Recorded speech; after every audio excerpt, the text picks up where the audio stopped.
नमस्कार भैया, आज हम मौजूद हैं हमारे साथ जो अधिवक्ता के जो अध्यक्ष जी तो हमारे साथ वो मौजूद है और पूर्व अध्यक्ष जी दुबे जी मौजूद हैं। और आज के जो मुख्य बिंदु रहेंगे भ्रष्टाचारी को लेकर।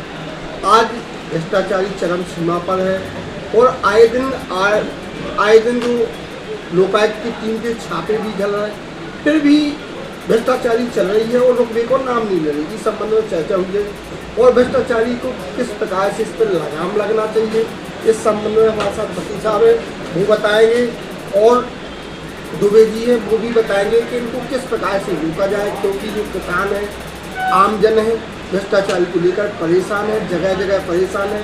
आए दिन भ्रष्टाचारी चरम सीमा पर बढ़ती जा रही। तो इस संबंध में सबसे पहले तो आपका हमारे चैनल में बहुत बहुत स्वागत है जी।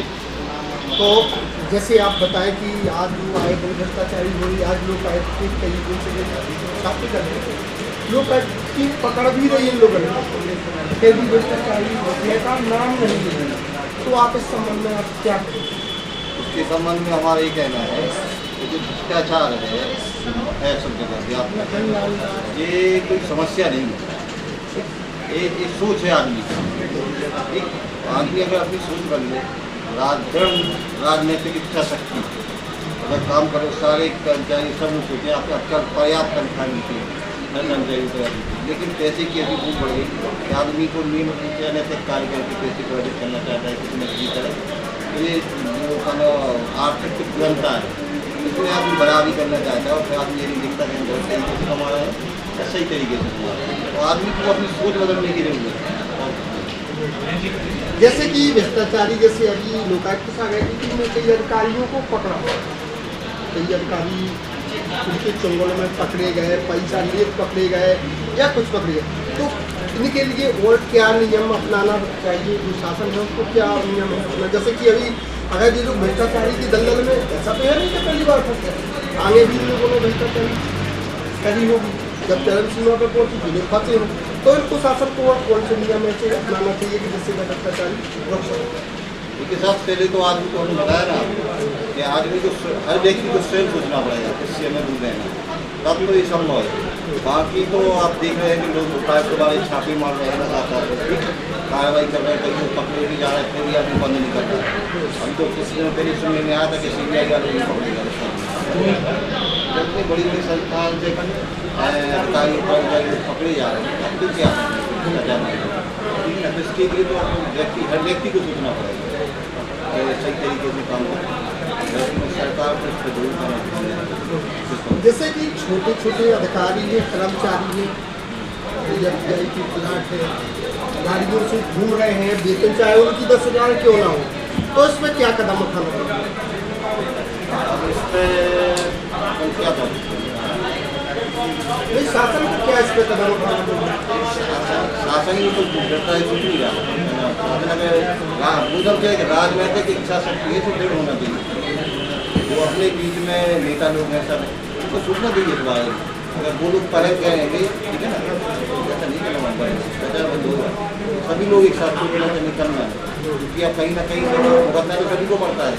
और जब इस बात से कहीं लेते हैं कि यहाँ से कहीं ना कहीं देना पड़ता है, ठीक है, तो वो बराबर ही साथ होता है, ठीक। लेकिन अगर इससे पहले गरीब आदमी परेशान है और गरीब परेशान होगा तो कोई भी काम नहीं।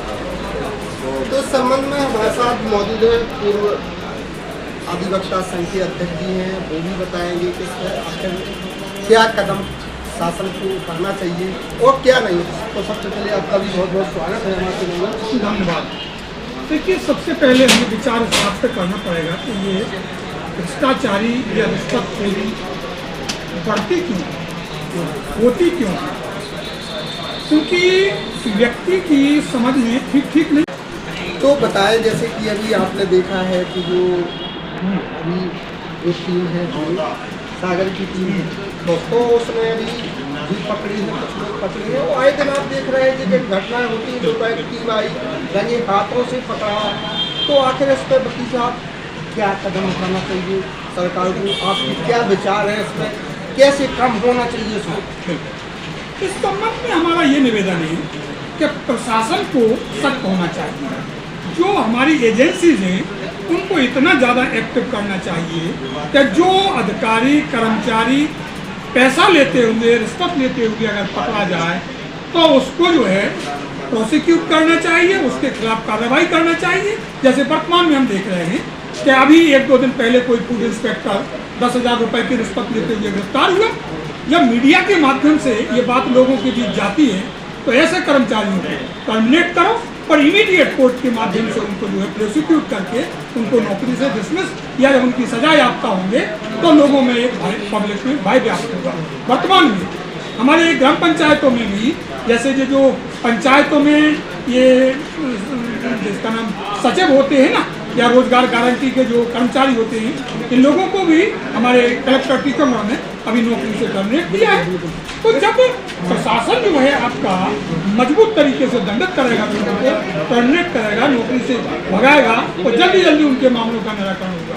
और निश्चित तौर जैसे कि एक छोटा अधिकारी है जिसकी वेतन 20,000, आप उसको देखेंगे तो उसके फ्लैट वगैरह है, महंगी महंगी गाड़ियों से घूमना, सोने चांदी की जीवन है, ये क्या है? अगर शासन का इस पर जैसे कि जो अधिकारी पकड़ा है और उसको भागी जाँच हो रही है, तो कभी कार्रवाई होना चाहिए कि अगर आय आपके पास आय से अधिक संपत्ति है तो वो शासन के पास व्यक्त करना चाहिए। इसमें आप क्या कहेंगे? इस मामले में हम ये कहेंगे कि मध्य प्रदेश शासन का जो अपना CID है, विजिलेंस डिपार्टमेंट है, उसको इतना एक्टिव कर देना चाहिए कि पता चला कि सेल्समैन की वेतन तो है 20,000 रुपया और सेल्समैन के पास इस समय प्रॉपर्टी है कम से कम 20 करोड़ या 50 करोड़ रुपया, या किसी कर्मचारी की तनख्वाह है 30 रुपया, या किसी पुलिस वाले की तनख्वाह है 70,000 रुपया और उसके पास देखो तो कम से कम 5 करोड़ का बंगला है। जैसे अभी जो वर्तमान में एक इसका ट्रैफिक विभाग का कोई सिपाही था तो 52 किलो सोनो तो इतने करोड़ रुपए उसकी गाड़ी में लगे मिल गए।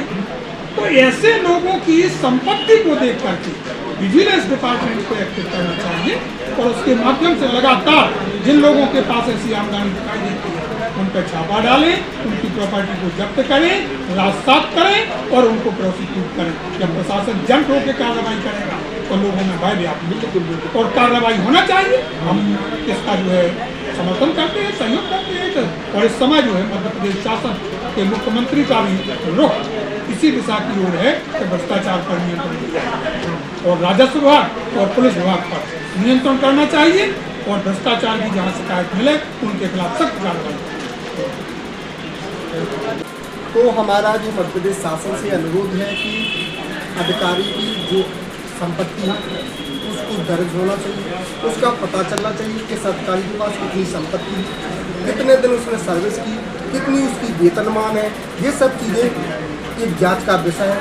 ऐसे में जांच होना चाहिए। अगर इसी प्रकार से जांच होती रही तो भ्रष्टाचारी नहीं होगी। और जो हमारे अधिवक्ता साहब ने कहा है तो इस पर शासन को एक ठोस कदम उठाना चाहिए, क्योंकि आए दिन लोकायुक्त सागर की टीम जो लगे हाथों से पकड़ रही, कुछ समय बाद वे लोग छूट जाते हैं और जहाँ के तहाँ बरी हो जाती है। इससे जो कर्मचारियों को भय है, जो भय नहीं रहेगा। अगर इसी प्रकार के शासन कदम उठाएगा तो जो भ्रष्टाचारी चरम सीमा पर है उस पर लगाम अवश्य लग सकता है। जैसे वकील साहब आप बताएं कि जैसे जो भ्रष्टाचारी है उस पर लगाम लगाना शासन के लिए कौन कौन सी चीज़ें मायने रखती है? देखिए, अभी जैसे हमारी मध्य प्रदेश गवर्नमेंट ने, मुख्यमंत्री महोदय ने हमारी जितनी IAS लादी है, IPS लादी है, विगत माने 1 हफ्ता पहले उन सब से उनकी संपत्ति का डिक्लेरेशन मांगा है।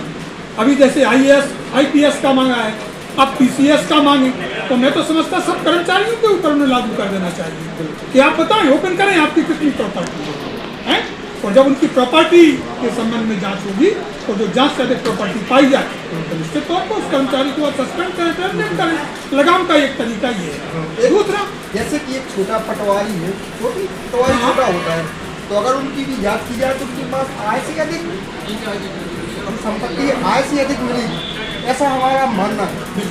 तो शासन को उन पर भी लगाम लगाना चाहिए, जाँच करनी चाहिए। बिल्कुल बिल्कुल, उनको कहते किसी के खिलाफ भी जाँच कर लो। जैसे आज अगर शासन हमारी बात को सुन रहा हो तो मैं ये कहूँगा कि सर्वाधिक भ्रष्टाचार अगर कहीं देखने को मिलेगा तो आप पलेरा तहसील में चले जाओ। जमीनों के मामले में इतना भ्रष्टाचार है कि वहाँ का एक एक पटवारी कम से कम 2-2, 3-3, 4-4 करोड़ का जो है आश्रम आप जांच करा लो उनकी प्रॉपर्टी की। तो जब उन्होंने जब इतने करोड़ का मालिक बन गया है तो कहीं ना कहीं से करप्शन किया। तो शासन स्तर से जितनी ज़्यादा जांच होगी, उनको पकड़ा जाएगा, उनकी प्रॉपर्टी को जब्त किया जाएगा, तो वो भ्रष्टाचार करने या तो बंद कर देंगे। तो एक को पकड़ा जाता है, 4 से 10 पर इसका एक प्रभाव पड़ता कि नहीं यार गलत काम नहीं करना चाहिए। तो शासन सख्ती के साथ इनसे निपटे और भ्रष्टाचार के खिलाफ कठोर कदम उठाए। और ऐसा हमें लग रहा है कि हमारे माननीय मुख्यमंत्री मोहन यादव जी इस समय काफ़ी प्रभावी ढंग से कार्रवाई कर रहे हैं। तो जैसा उन्होंने IAS IPS का अभी आय का वो मांगा है ब्यौरा, अन्य अधिकारी कर्मचारियों का भी ब्यौरा रिकॉर्ड करें और पब्लिक भी ओपन करें कि किस कर्मचारी के पास क्या प्रॉपर्टी है, और फिर लोगों को प्रोत्साहित करें इस मामले में। देखिए मैं फिर कहना चाहूँगा कि ऐसा आदेश जारी करें कि अगर बेरोजगार लड़के 5 या 10 भ्रष्टाचारियों को मान लो गिरफ्तार कराते हैं, उनकी रिश्वत पकड़ाते हैं, तो हम आपको नौकरियों में या इसमें भी 5%, 10% हम इनको इंसेंटिव देंगे या हम इनको जो है कहीं ग्रेस देंगे। तो ये बेरोजगार जो हमारे भाई घूम रहे हैं ये इनको पकड़ाएंगे, और जब इनको पकड़ाएंगे तो निश्चित तौर पर वो जो है दंडित होंगे और उनको पता चलेगा कि यार सरकार अब तो स्ट्रिक्ट हो गई है। और इनको जितना ज़्यादा कठोर कार्रवाई होगी उतना ही अधिक अच्छा माहौल होगा। और मैं ये कह दूँ कि अगर मेरे इस TV चैनल को लोग देखें तो माननीय मुख्यमंत्री जी से मैं अनुरोध करूंगा कि केवल जनता को राजस्व से लूटने से बचा लें, पुलिस से लूटने से बचा लें। मैं समझता हूँ जनता को सॉल्व हो जाएगा। बहुत अच्छी इस समय आमदनी लोगों को हो रही है और TV चैनल के लोग भी अपने अपने चैनल के माध्यम से भ्रष्टाचार को उजागर करने के लिए सतत और रोज प्रयास करेंगे तो माहौल अच्छा होगा। क्योंकि जब हम एक को हतोत्साहित करेंगे, दूसरे को प्रोत्साहित करेंगे तो निश्चित तौर पर वातावरण अच्छा होगा। अगर वातावरण अच्छा होगा तो समाज में जो इस तरह से भ्रष्टाचार लोग करते हैं उनको हतोत्साहित करना चाहिए, भ्रष्टाचारियों को दंड मिलना चाहिए, समाज में उनको असम्मान की दृष्टि से देखा जाना चाहिए, भ्रष्टाचार बंद हो जाएगा। बहुत बहुत धन्यवाद। जय हिंद, जय भारत।